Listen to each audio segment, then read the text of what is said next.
A tale well calculated to keep you in suspense. I shall think of her often, with tenderness and gratitude, because, mark you, Lucinda, Phoebe and I were happy together. Phoebe is dead, but Lucinda is not.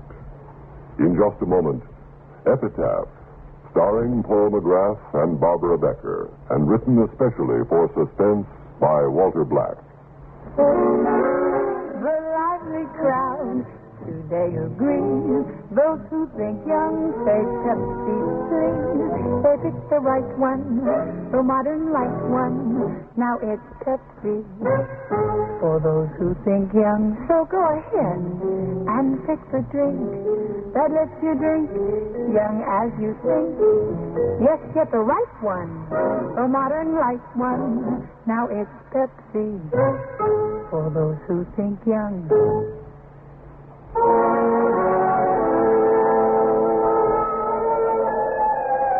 Oh, how bitter the wind is. I almost didn't come today, dear Phoebe, but I couldn't disappoint you. And see a new wreath for you. Here, at the corner of your headstone. Here lies Phoebe Howell Etheridge, beloved wife of Martin Pierce Etheridge, born September 1843.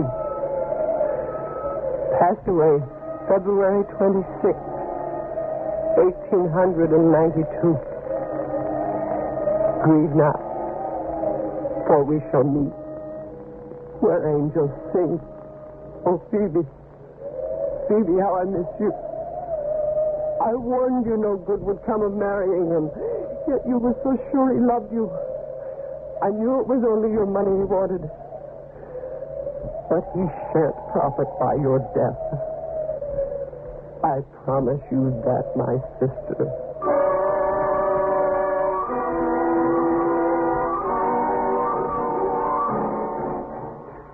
And for the aforesaid purposes and pursuant to the laws of Vermont, I herewith name Aaron Jenkins, attorney at law, my executor, and so forth and so on, sir.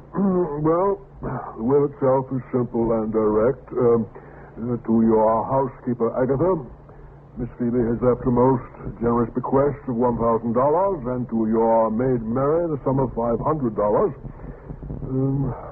assume, Miss Lucinda and Mr. Etheridge, you will retain their services? Well, that is entirely up to Miss Howell. With Phoebe gone, they're all I have left. Naturally, they'll remain. Naturally. Well, let me see here now. Oh, yes, to you, Miss Lucinda, your sister left her gold brooch, which I understand was your mother's. Yes. Now, she felt that with your half of your father's estate, you had no need for Get on with it, Mr. Jenkins. Yes, of course I did. Sorry.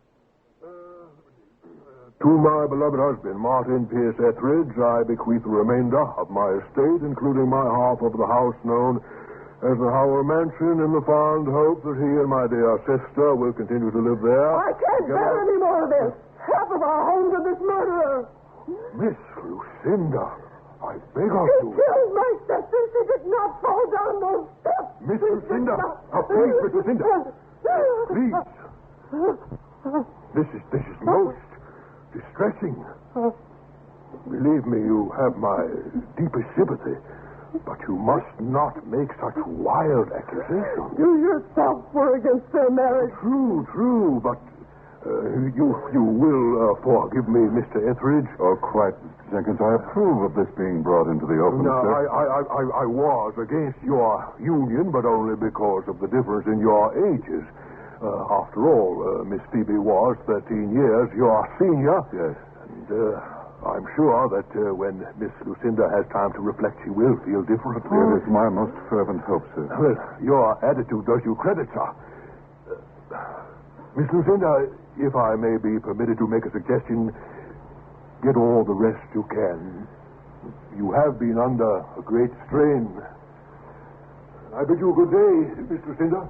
Goodbye, Mr. Jenkins.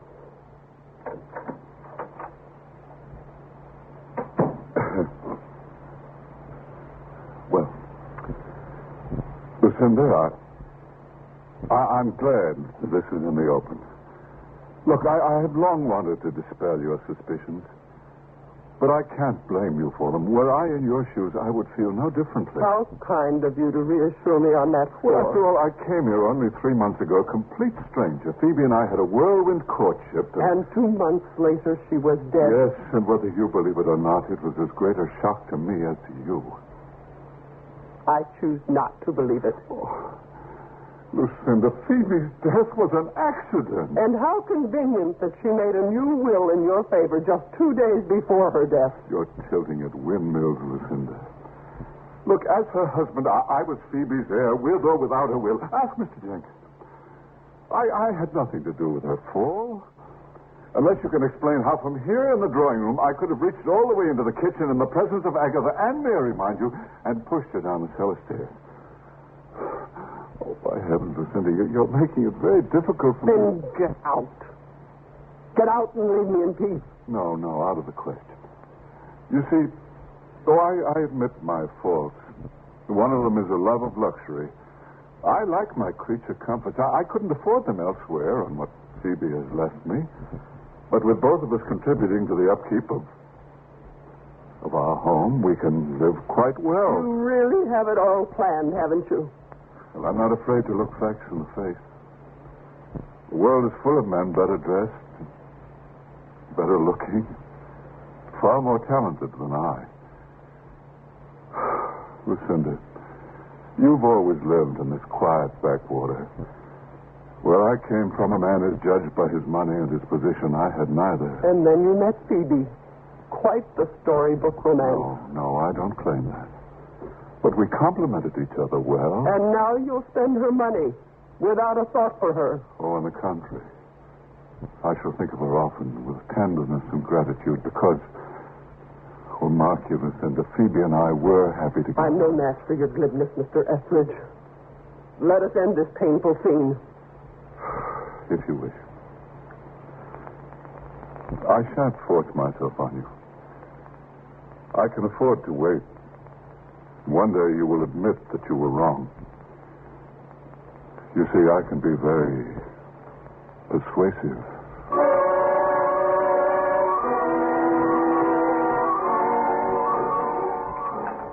Peggy, couldn't I leave the dishes tonight? I'll do them first thing in the morning. What's your hurry? Well, I've got an appointment with my new gentleman friend. That one at the pharmacy? Hmm. Well, he'll keep, but the dishes won't. Oh. Matter of fact, you shouldn't be going out tonight at all. Where's my night off, ain't it? Miss Phoebe in her grave less than a month. And already you thinking of your own pleasures. Oh, how long is a body supposed to stay in mourning? That soup spoon's tarnished. Get another one. Don't seem like the same house with her gone. Peggy, does Mr. Martin still misses her? What a question. Of course he does. Well, he took off his mourning band. But that doesn't mean he stopped missing her. Not everyone wears their heart on his sleeves. Oh, I think he's awful handsome. And I think you'd better serve up the soup. And mind you don't spill any of it. Oh, good evening, sir. Good evening, Agatha. Mary. Good evening, Mr. Martin. Well, table looks charming tonight. Thank you, sir. Oh, good evening, Mum. Good evening, Lucinda. Oh, here.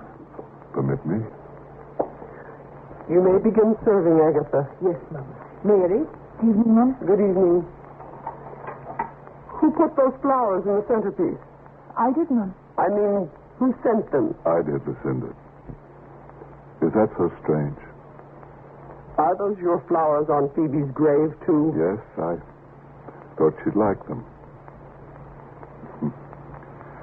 Monstrous idea, isn't it? A husband leaving flowers on his wife's grave. Your soup is getting cold, Lucinda.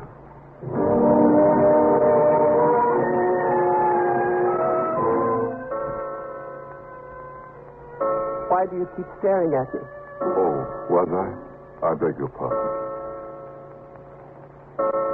I was noting how well you looked, Lucinda. How becoming that gown is. At the risk of arousing your suspicions, may I add that you are a very attractive woman? I am a 41-year-old spinster, and I am unimpressed by flattery. Of course. Oh, by the way, I've been mulling over an idea for a memorial to Phoebe. What? Was that so astonishing? I shall never forget how she loved the little summer house and back. It's in a shocking state of disrepair. I think it should be cleaned and repainted and the lattice work rebuilt. And then, you know what's next on the agenda? What? 4 willow trees planted, one at each corner of the summer house. Phoebe always wanted that done. Exactly. All that will make a far lovelier memorial than a cold piece of marble. Oh, listen. Why, you're crying. Oh, I'm sorry. Did I say anything to offend you? No. It's just... Oh, of course, I understand. And Lucinda, that's only the beginning. The grounds in the garden must be attacked with vigor and determination. We'll make our home a showplace for the whole countryside. You wait and see. Ogre I may be, Lucinda. But I have the normal share of pride in my surroundings. And now, shall we have coffee in the drawing room? Yes. Martin? Why, Lucinda, for a moment I could have sworn you almost smiled at me.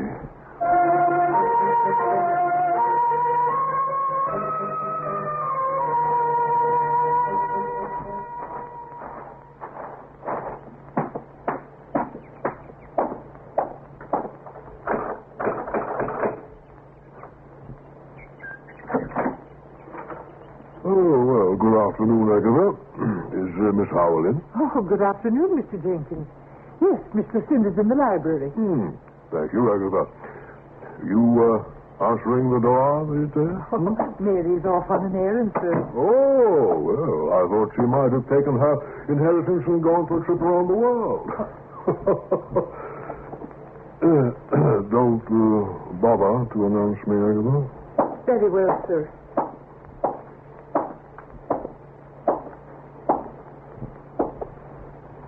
Good afternoon, Mr. Jenkins.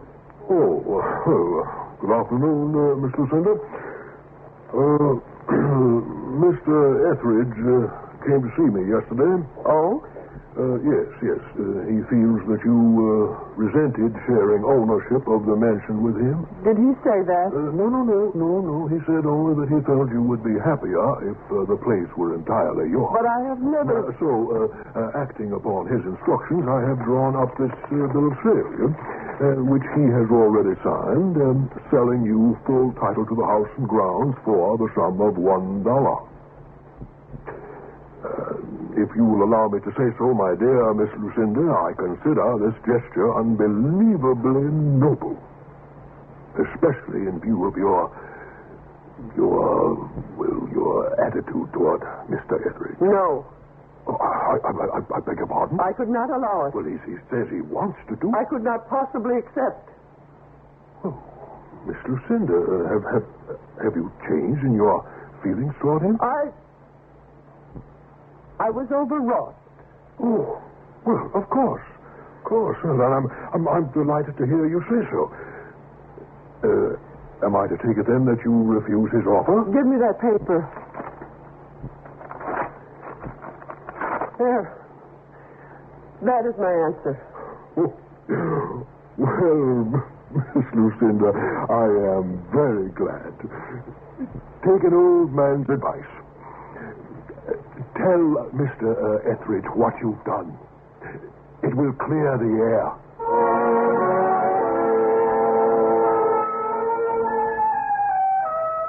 Martin? Yes? Mr. Jenkins was here earlier. He brought me this deed. Oh. It looks torn. It is. I tore it. Well, I'm somewhat surprised. Did you truly think I still resented your presence here? Lucinda, I told you once that I could be very persuasive. But as the months have gone by, I came to realize what a wrong I was doing you. No one should force himself on another. But you haven't, Martin. I mean, I was in the wrong, not you. What? Can you accept my apology? Can I? Oh, not one more word, my dear. We started, as of this moment, with a fresh slate. Is it agreed? Oh, yes, Martin. Oh, you've made me humbly grateful. dear sister. May I hope that you'll join me for a stroll in the rock garden?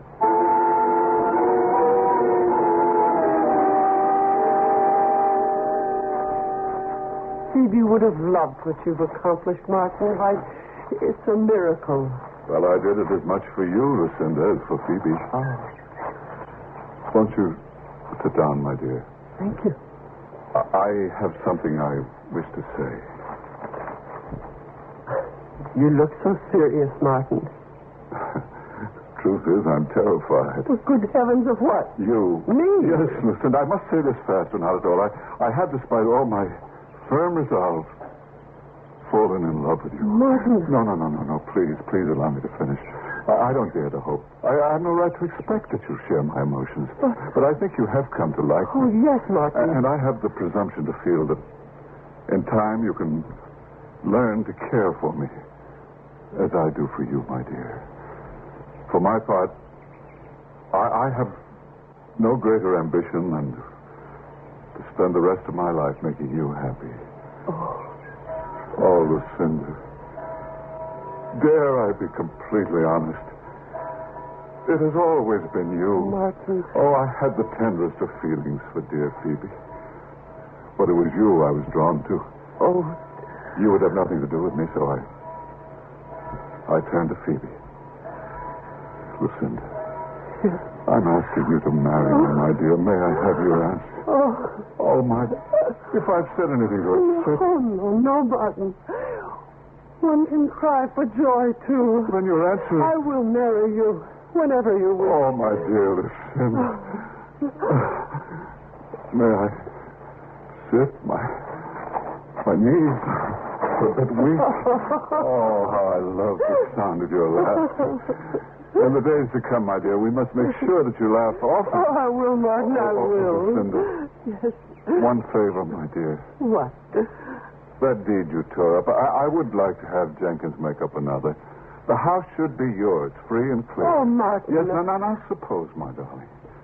Suppose, just suppose something should happen to me before our marriage. Well, what do you mean? Well, I have some distant relatives, and under the law, they might attempt to claim half the property. We couldn't have that. Such morbid talk, Oh, Martin. I'm thinking of you.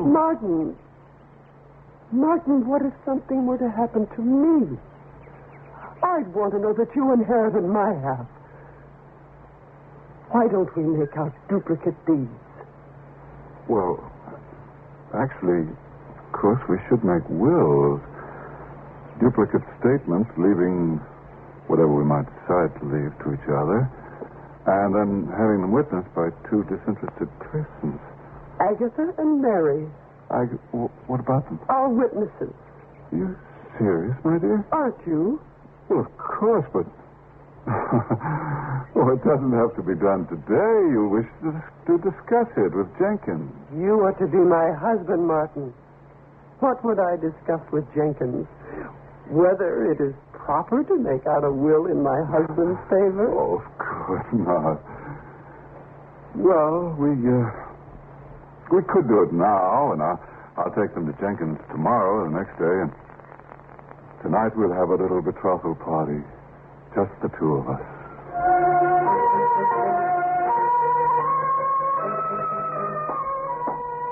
Well, what have we here? Our celebration.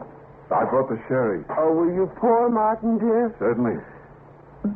Why did you give Agatha and Mary the evening off, dear? Oh, it's all right. I was just curious. I didn't want to share you with anyone tonight, my darling. This is our party.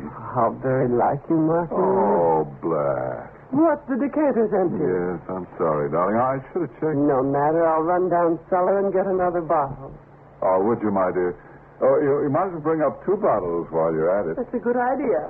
I'll be but a moment.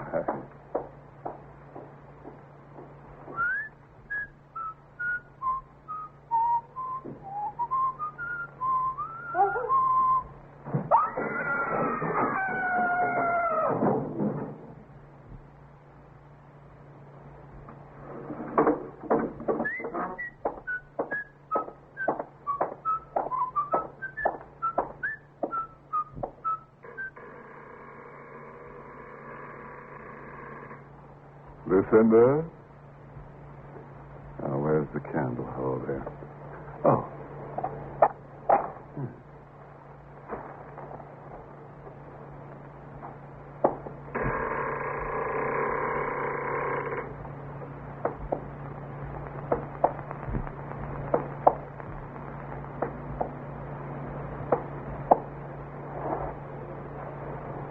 Lucinda? Let's see. Wire. Should be just about here. Ah, yes. I have it. Well, we mustn't leave that here for nosy Jenkins.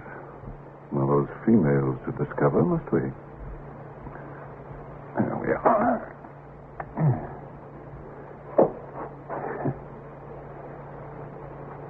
Lucinda. Is your neck broken, Lucinda? At least it was over quickly, wasn't it?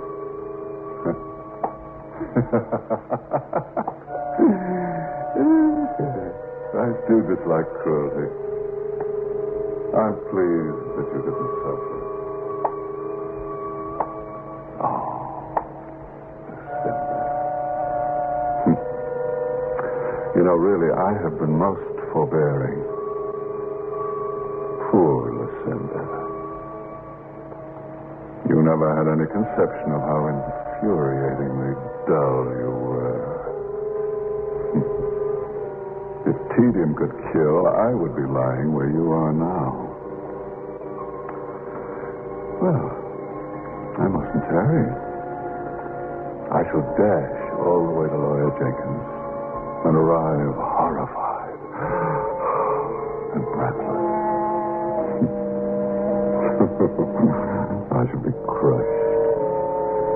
Why, I shouldn't wonder if I became a recluse. Or at least the time it takes me to sell this mausoleum and return to civilization. Farewell, dear, dull Lucinda.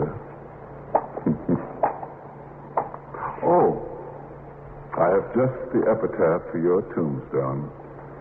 It will look so well alongside Phoebe's. Here lies Lucinda Alice Howell, age 41. Her gullibility was her undoing. Apt, don't you think? Very apt, Martin. Well, Sheriff Perry, did you hear enough? More than enough, Miss Lucinda. Darn near turned my stomach. Come along now. You and no tricks. I got you covered. But you don't understand, Lucinda. It was all a joke. I knew you were only testing me, so I thought... Get a move on it. No, it was only a joke, Lucinda. A grim one, and I played my part to perfection, don't you agree? Oh, I do apologize for having bored you these past months, Martin, but you're free of me now. Foolish Martin. You couldn't be content with Phoebe's murder. You had to have everything. And so you end with nothing. No, listen. You know, for a long time I seriously considered savoring the exquisite pleasure of killing you myself. But then I decided to allow the law to do it for me. So much neater, don't you agree?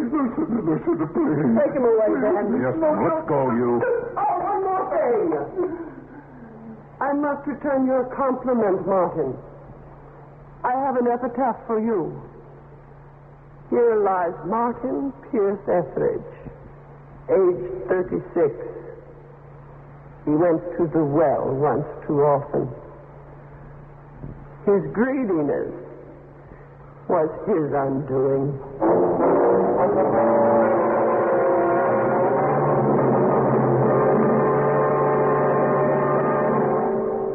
Suspense.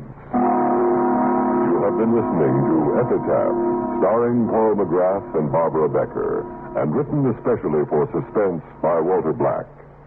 In a moment, the names of our players and a word about next week's story of Suspense. The roots of athlete's foot grow down here, down under the skin surface. But NP27 treatment penetrates down where other remedies can't reach. Roots out athlete's foot. Even penetrates into toenails. NP27 stops itch, relieves pain, promotes growth of healthy skin, guards against new infection. NP27 treatment roots out athlete's foot, or your druggist will refund your money. Get NP27 treatment.